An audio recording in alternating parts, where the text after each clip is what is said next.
The Sikorsky UH-60 Lima helicopter is equipped with several different navigation equipment. ADF, ILS and VOR receivers, which allow us to navigate using ground. If the cockpit interior is too dark, activate the flashlight with left Alt plus L. If the yellow cross cursor is not visible, press left Alt plus C to show it. You can adjust the sound volume produced by the background air traffic by moving the in-cockpit sound slider on the DCS options audio screen, which you can access by pressing the escape key. This instructor's volume level can be adjusted with the helmet sound slider.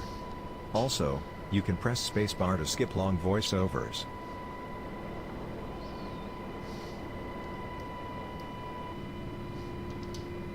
The Doppler GPS Navigation Set, DGNS, fitted to our helicopter, is the AN/ASN128B unit, which provides worldwide navigation, with position readout available in both Military Grid Reference System, MGRS, and latitude and longitude coordinates. The figure shows the components of this system. What we see in the cockpit is actually just the CDU or computer display mode selector, lamp test position. This function is not yet implemented. Test position. This function is not implemented yet. MGRS selects navigation mode with Military Grid Reference System coordinates. In the navigation mode positions, MGRS or LOT, long, of the mode knob, power is applied to all system components, and all required outputs and functions are enabled. LOT, long, selects navigation mode with latitude-longitude coordinates, otherwise identical to MGRS mode.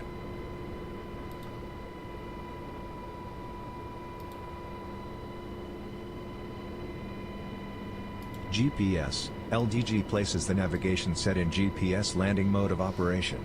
Not implemented yet. For this mission, please leave the knob at the latitude-longitude position. The DGNS display is currently showing its startup screen, with its software release date information. OK means that you must acknowledge it by pressing the Enter button. The next page displayed shows the version information of its internal database of aeronautical navigation data, the DAFIF, Digital Aeronautical Flight Information File. Acknowledge it by pressing it. Good, the DGNS system is now ready to use. We will next review the information that can be accessed by means of the display knob. Display Selector. This knob selects navigation data for display. Its positions are Wind, UTC, data. Displays wind speed and direction. The top line of the display shows the current waypoint number and name. Currently the second page of the wind, UTC, data display, shows the last page of this display shows a menu for accessing other systems. With the XTK, PKE, key, displays steering information, cross-track distance and track angle error, and GPS variable key status. It shows a visual representation of your course track error and relative direction of travel to the waypoint. It is a digital version of the HSI course deviation bar in VOR2, from Aero. The cross-track, XTK, field is the correction needed to be made to return to the course. For example, if XTK is left, L, aircraft is to the right of the desired course and must be flown to the left to regain the initial course. The track error, TKE, field, shows the GS, TK NavM displays the current ground speed and track angle of the aircraft, and the direct track to the selected waypoint. The GPS and nav data is not simulated. Further pages for this display have not yet been implemented. PP. The present position page shows the current position of the aircraft in the chosen coordinate type. Press the ENT key to see the second page shows the GPS altitude and magnetic variation at the aircraft's current position. The distance bearing time display page shows the current flight plan and leg, not functional, the distance and bearing to the selected waypoint, and the estimated travel time remaining. The second and third pages display You can use the increment or decrement keys to browse other stored waypoints. Try them. The figure shows our current flight plan so you can see what waypoints are available. You can also select a waypoint simply by typing its number, for example press 4 to recall waypoint 04. Note that waypoint 0 corresponds to our mission spawn point. For this mission, please leave selected the waypoint 01. The Waypoints and Targets page shows the position of waypoints. This page is used for the creation and modification of waypoint data. Its second page displays the altitude and non-simulated GPS information about the waypoint. The datum route page contains a menu for accessing and creating flight plans and other settings. These are yet to be implemented. We will now learn how to create a new waypoint. For this practice, we will create a waypoint located on the center of Cocos Island. Good, now press the increment key until you reach an empty slot. It should be position number 7. Note that the first line of the display keeps showing. Now, press the keyboard. The currently selected item will start flashing to indicate it can be at. We will use the name Cocos for this new waypoint. When entering letters, you must select the appropriate letter left, letter mid or letter right keys, before pressing the corresponding number key to enter a letter. For example, to enter a C you would first press letter right and then press the 1 key, as that key can enter either an A, B or C. Type now the sequence Cocos. If you make a mistake, press the clear key to erase the last entry. Note that there is a bug that changed the slot number from 07 to 01, please disregard it.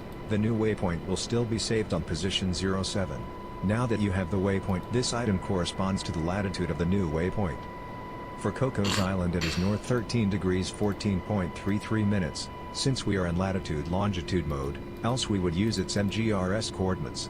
Press 5 for north, then follow with 13 and 1433. Press the clear key to clear a mistake. Press the keyboard button once you have the correct latitude. To advance on this last item corresponds to the waypoint's longitude. For Cocos Island it's east 144 degrees 39.18 minutes. Press 2 for east, then follow with 144 and 3918. Press clear to correct any mistakes. Press the keyboard button once you have the correct longitude. Now that you have entered the 3 items needed, good. The waypoint is now saved. Now that we have seen how the computer display unit of the DGNS system works, we need to select it as a navigation source, to link its output to the VSI and HSI instruments, and also to the HUD.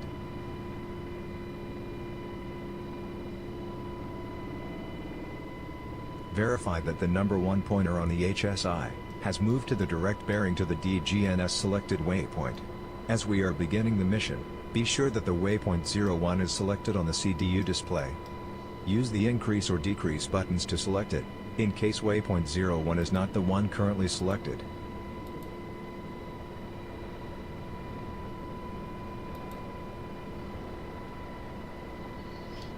On the HSI, the distance to waypoint flag should have disappeared in its top left count on the heads-up display. The bearing and distance to the waypoint should be visible, as shown on the figure. The bearing is also marked by a chevron on its compass ribbon.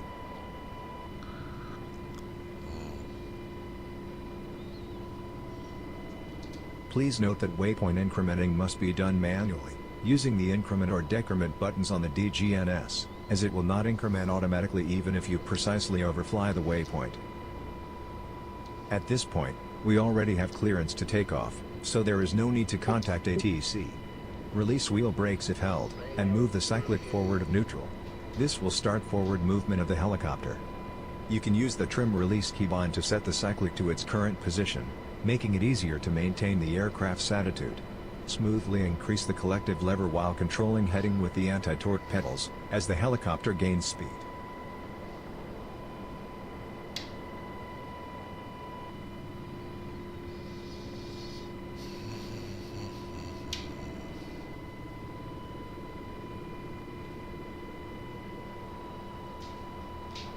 Liftoff.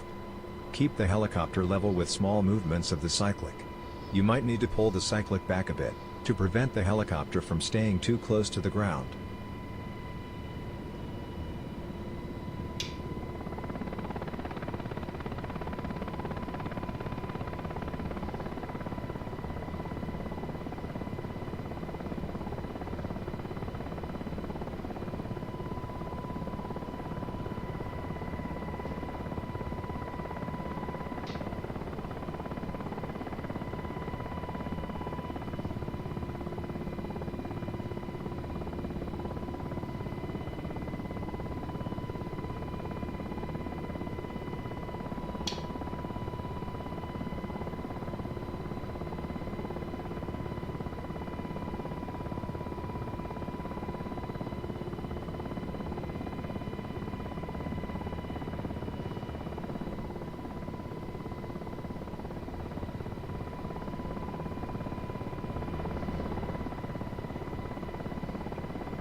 Good. You have reached the end of the runway. You may now turn left, to head towards waypoint 1.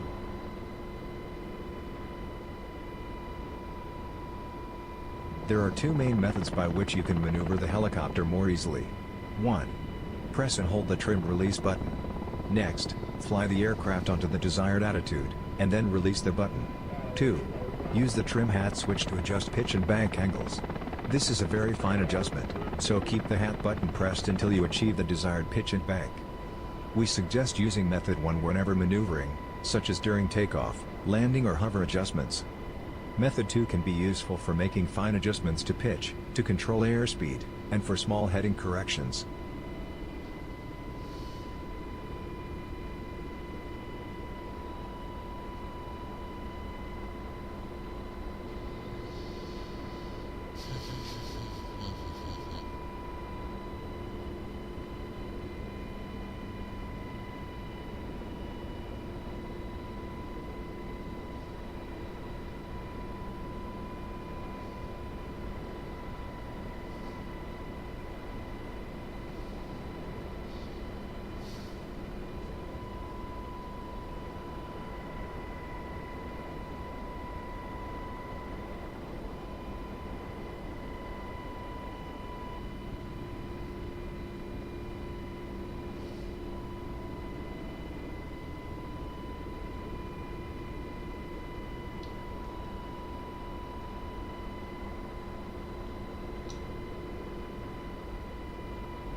You have reached waypoint 1.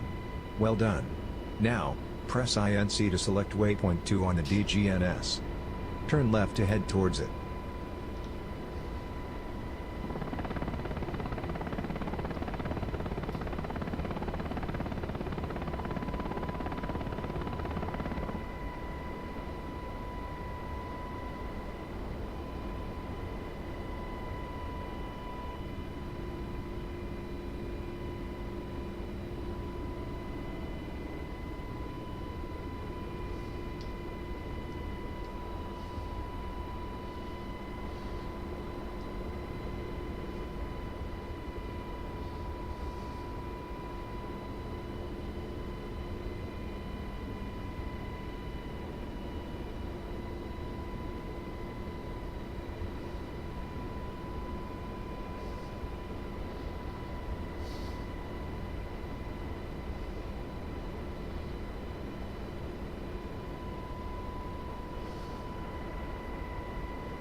Good.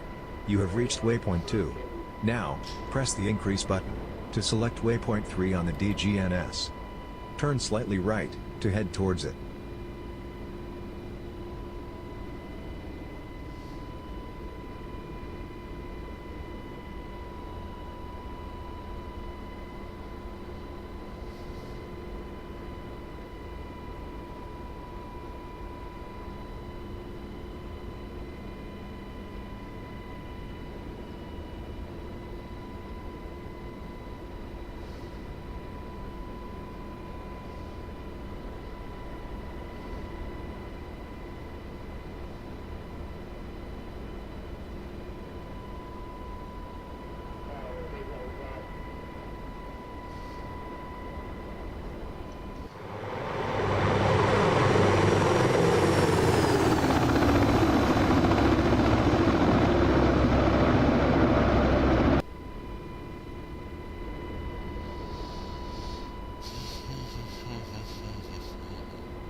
Very good. You have reached waypoint 3. Now, press increase again, to select waypoint 4 on the DGNS. Turn slightly right to head towards it.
Well done. You have reached waypoint 4. Now, press the increase button to select waypoint 5 on the DGNS. Turn left to head towards it.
Good. You have reached waypoint 5. Now, press increase again, to select waypoint 6 on the DGNS. Turn left to head towards it.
The next waypoint is a landing waypoint, but it is optional.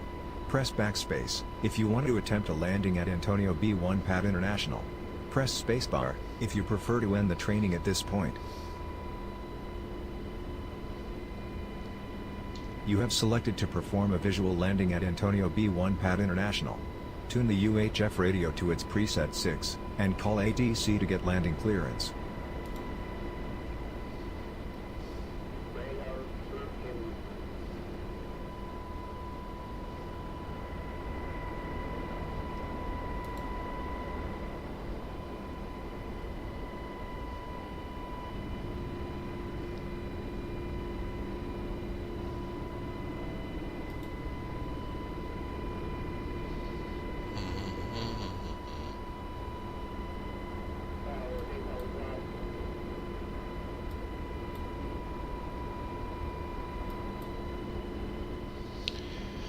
Anyway. Radyo çalışmıyor belki.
You have damaged your helicopter.